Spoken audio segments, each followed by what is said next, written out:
வீட்டுக்கு வந்துட்டு வந்து கூடி போயில நான் எல்லாம் வீட்டுல மஜா பண்ணிட்டு இருந்தா போல எப்படி இருக்கீங்க? உண்மையாவே மஜா பண்ணிட்டு இருக்கோம் போலயே. இதான் கதையா அந்த பொண்ணு என் ட்ரெஸ் தான் வச்சு தெரியும். நான் என்னமோ ஏதாவது பயந்துட்டோம். சாரிமா ஒன்று தப்பா நினைச்சது. அதெல்லாம் ஒண்ணுமே இல்ல. என்ன மன்னிச்சிரு. நீ என்ன நினைச்சா எனக்கு என்ன, நீ இப்படியே பெரிய பருப்பு. இன்னும் தாத்தா எப்படி பேசுறான்? ட்ரெஸ் சூப்பரா வச்சிருக்கு. கலர் காம்பினேஷன் நல்லா இருக்கு. ஸ்ட்ரெச்சிங்லாம் சூப்பரா கொடுத்துருக்கீங்க.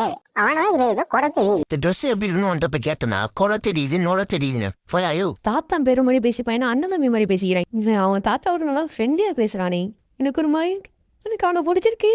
காதல் பிடிக்கட்டு விழுந்துடுச்சு விக்கெட்டு காணானா நம்ம ஓவர் எக்ஸ்பெக்டேஷன் உடம்புக்காக அதே கடைசியில் நம்ம தான் ஷூ அடியும் செருப்படியும் சேர்த்து வாங்குற மாதிரி இருக்கும். என்ன பலூன்ல காத்து பட மாதிரி சத்தம்? ஐயோ உனக்கு பசிக்குதா? சாப்பிடலாம்.